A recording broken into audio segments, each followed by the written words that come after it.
Well guys, आप सभी को मालूम होगा हीरो ने अपनी एक्सट्रीम 250 को लॉन्च कर रखा है और बजाज ने अपनी RS 200 को। आज की वीडियो में हम लोग इन दोनों ही बाइक्स का एक कंपैरिजन वीडियो करने वाले हैं कि दोनों में से कौन सी बाइक आप लोगों के लिए लेने में समझदारी रहेगी। अगर आप सोच रहे हो कि हीरो एक्सट्रीम 250 और आप लोग RS 200 के बीच में कंफ्यूज हो, तो आज की वीडियो में आप लोगों को सारी की सारी चीज़ें जो है वो क्लियर करने वाला हूँ। तो सबसे पहली चीज़ यहाँ पर अगर मैं बात करता हूँ तो देखो भाई, यहाँ पर जो चीज़ें हैं ना वो काफ़ी ज़्यादा अलग हो जाती हैं। एक तो सबसे पहली चीज़ कि भाई यहाँ पर इंजन कैपेसिटी जो है वो काफ़ी ज़्यादा अलग है। एक बाइक जो है वो आप लोगों की 200 सीसी कैटेगरी की रहने वाली है और एक बाइक जो है वो 250 सीसी कैटेगरी की रहने वाली है। और सेकंड चीज़ अगर आप लोग यहाँ पर देखोगे तो एक बाइक जो है वो आपको फेड मशीन में देखने को मिलती है और एक बाइक अगर आप देखोगे तो वो नेकेड में मिल जाती है। तो काफ़ी ज़्यादा कॉम्प्लिकेटेड हो जाता है कि आखिर ले तो ले कौन सी। बट काफ़ी मेरे भाई लोग कंफ्यूज भी होंगे कि यार कौन सी बाइक लेने में समझदारी है कौन सी नहीं। सो आज की वीडियो में सारी की सारी चीज़ें क्लियर करता हूँ। सबसे पहली चीज़ भाई, आप लोगों को यहाँ पर ये चीज़ क्लियर करनी होगी कि आप लोगों को बाइक आखिर चाहिए कैसी। लाइक अगर आप लोग एक नेकेड बाइक बहुत ज़्यादा पसंद करते हो तो आप नेकेड की तरफ चले जा सकते हो, और अगर आप लोग एक फेड मशीन को पसंद करते हो तो आप RS 200 की तरफ जा सकते हो। खैर वो सारी चीज़ें छोड़ते हैं, अब धीरे धीरे बढ़ते हैं मेन पॉइंट्स की तरफ कि क्या क्या चीज़ें जो हैं वो दोनों में से कौन सी बाइक में क्या बेटर है क्या बेकार है, उन सारी चीज़ों के बारे में बात करते हैं। तो सबसे पहली चीज़, अगर लुक्स और डिज़ाइन में देखोगे तो एज यू नो कि देखो भाई, नेकेड बाइक जो होती है वो थोड़ी सी आप लोगों की फेयरिंग कम रहती है, जिसकी वजह से वो उतनी ज़्यादा बल्कि नहीं लगती। लाइक अगर यहाँ पर देखोगे ना तो RS 200 भले 200 सीसी की बाइक हो, पर अगर आप एक्सट्रीम के सामने खड़ा करोगे ना तो कहीं ना कहीं आपको बिगर बाइक वाला जो फील आएगा ना वो आप लोगों को RS 200 के अंदर आने वाला है, बिकॉज उसके अंदर आपको फेयरिंग जो है वो ज़्यादा देखने को मिलती है। सो यहाँ पर आप लोग सबसे पहली चीज़ देख लेना कि अगर आपको बहुत ज़्यादा बल्कि डिज़ाइन चाहिए, बहुत ज़्यादा बल्कि सा लुक चाहिए, सो उस कंडीशन में तो आप RS 200 की तरफ चले जाओ। और अगर आप लोगों को इतना ज़्यादा फर्क नहीं पड़ता तो भाई आप लोग डेफिनेटली एक्सट्रीम 250 की तरफ भी जा सकते हो।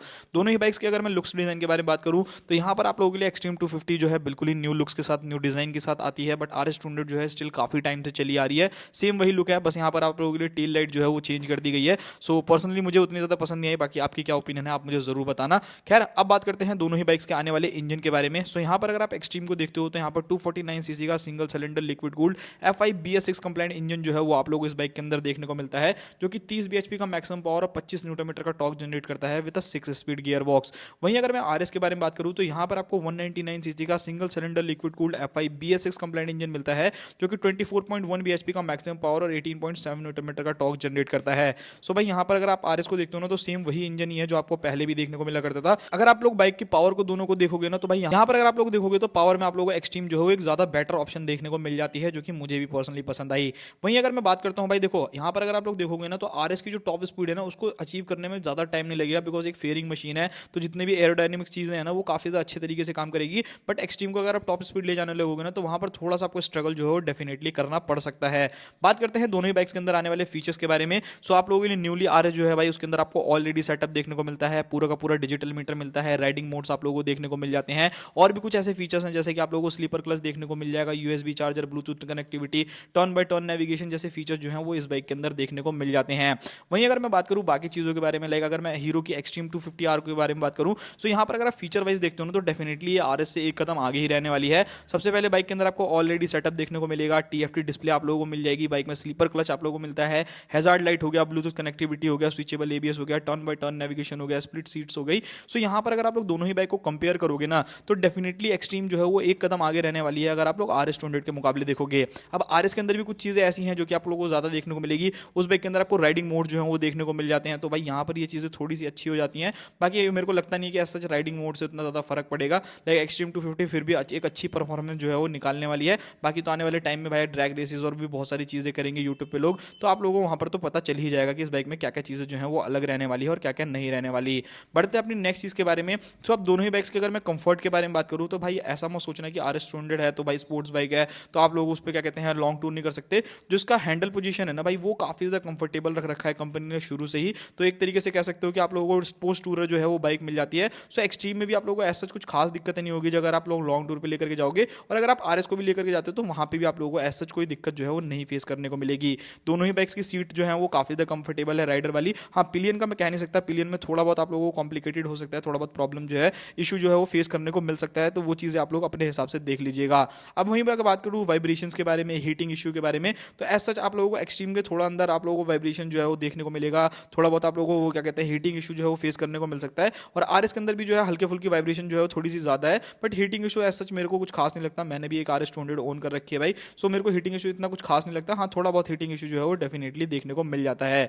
अब बात करते हैं दोनों ही बाइक्स के टायर के बारे में। यहाँ पर अगर आप टायर देखते हो तो भाई आप लोगों को एक्सट्रीम के अंदर 110 70 17 इंच का फ्रंट टायर, 150 60-70 से आपको रियर टायर देखने को मिलेगा। बट वहीं अगर आप आरएस की तरफ जाते हो तो वहां पर आप लोगों को 110 सेक्शन का फ्रंट टायर तो मिलता है, बट रियर वाला जो टायर है वो 140 सेक्शन का टायर है, जिससे हो सकता है कि आप लोगों को, वैसे तो ये पहले से बेटर है बट डेफिनेटली कहीं ना कहीं थोड़ा सा और बेटर किया जा सकता था। तो यहाँ पर ये चीजें देख लेना, लीन वीन करने के लिए देखोगे ना तो थोड़ा बहुत आप लोगों को कॉन्फिडेंस जो है वो एक्सट्रीम में ज्यादा आएगा देन RS200। तो ये चीजें देख लेना भाई, अपने हिसाब से अपने चला करके भी देखना, जरूरी नहीं है कि मेरी बातों पे बिलीव करो। दोनों बाइक को चलाओ, समझो, जो समझ में आती है उसके बाद आप वो बाइक ले सकते हो।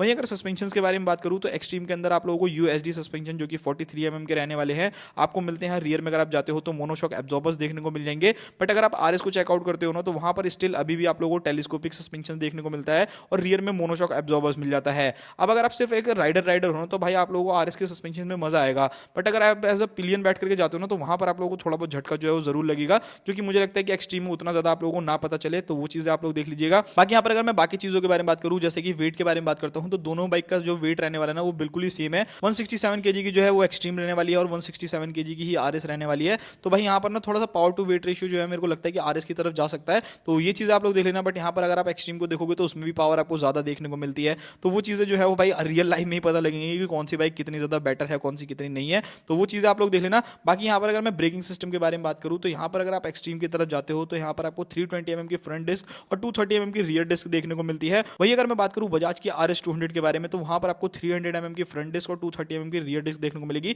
तो थोड़ी बहुत 19-20 का फर्क जो है एक्सट्रीम में आप लोगों को ज्यादा ब्रेकिंग अच्छी देखने को मिल जाएगी, जो कि आपको RS में उतनी नहीं मिलेगी। वैसे RS की भी ब्रेकिंग अच्छी है, ऐसा नहीं कि बुरी है, बट हाँ 19-20 का फर्क जो है वो डेफिनेटली आप लोगों को देखने को मिल सकता है। सो ये सारी चीजें हैं। अब भाई मेन क्वेश्चन निकल करके आता है कि आखिर दोनों में से ले तो ले कौन सी बाइक और किसमें कितना प्राइस का डिफरेंस है। सो यहाँ पर अगर आप लोग RS200 को देखते हो तो ये बाइक आप लोगों को ऑन रोड 2,14,000 रुपए में पड़ने वाली है दिल्ली में। वहीं अगर मैं एक्सट्रीम के बारे में बात करूं तो यहाँ पर आप लोगों को जो प्राइस देखने को मिलती है वो 2,07,000 रुपए में ऑन रोड बाइक आप लोगों की आ जाएगी। तो लगभग 7,000 रुपए का डिफरेंस है। तो देखो बहुत ज्यादा डिफरेंस नहीं है भाई, 7,000 रुपए का डिफरेंस कोई भी जो है अफोर्ड कर सकता है। अब यहाँ पर आपको समझना होगा कि आप लोगों की रिक्वायरमेंट क्या क्या चीजें हैं। लाइक अगर आप लोगों को ज्यादा पावर चाहिए, आपको ज्यादा फीचर चाहिए, आपको नेकेड बाइक चाहिए, सो उस कंडीशन में जो है वो एक्सट्रीम की तरफ जा सकते हो। बट आप लोगों को लगता है कि नहीं भाई मेरे को तो फेयर्ड मशीन ही चाहिए, मेरे को कोई क्या कहते हैं नेकेड मशीन नहीं चाहिए, और ऊपर से जो है लुक जो है उसका काफी ज्यादा बल्कि हो, डिजाइन जो है ज्यादा काफी ज्यादा हैवी सा हो, फीचर्स मुझे उतना ज्यादा नहीं चाहिए, ठीक ठाक सी पावर चाहिए, तो उस कंडीशन में जो है वो आप RS200 की तरफ भी जो है वो जा सकते हो। सो भाई ये था पूरा का पूरा वीडियो। आई होप आप लोगों को वीडियो काफी ज्यादा पसंद आया होगा।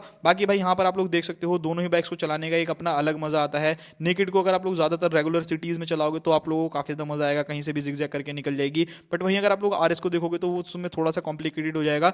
मतलब ऐसा नहीं है कि निकाल नहीं सकते, डेफिनेटली निकाल सकते हो, बट थोड़ा बहुत आप लोगों को देखना पड़ेगा, अपने हिसाब से एडजस्ट करना पड़ेगा। RS के अंदर टॉप स्पीड में जो है वो आप लोगों को ज्यादा मजा आएगा। जब आप लोग हाई स्पीड पे लेकर के जाओगे, लीन वीन करोगे, तो वहां पर आप लोगों को थोड़ा सा ज्यादा मजा आने वाला है। तो भाई ये सारी चीजें देख लेना। बाकी तो भाई मैं एक ही चीज कहना चाहता हूँ, हीरो ने जब से अपनी एक्सट्रीम 250 को लॉन्च किया है ना भाई, इस बाइक ने तो तबाही सी मचा के रखी है, कोई बाइक इससे बचने वाली नहीं है। बाकी तो देखते हैं भाई आने वाले टाइम में ये लोग अपनी करिश्मा 250R को भी लॉन्च कर रहे हैं। सो उसके अंदर क्या क्या फीचर्स देंगे, क्या क्या प्राइसिंग रहेगी, तो वो भी बाइक जो है ना मुझे लगता है बहुत ही ज्यादा धांसू रहेगी।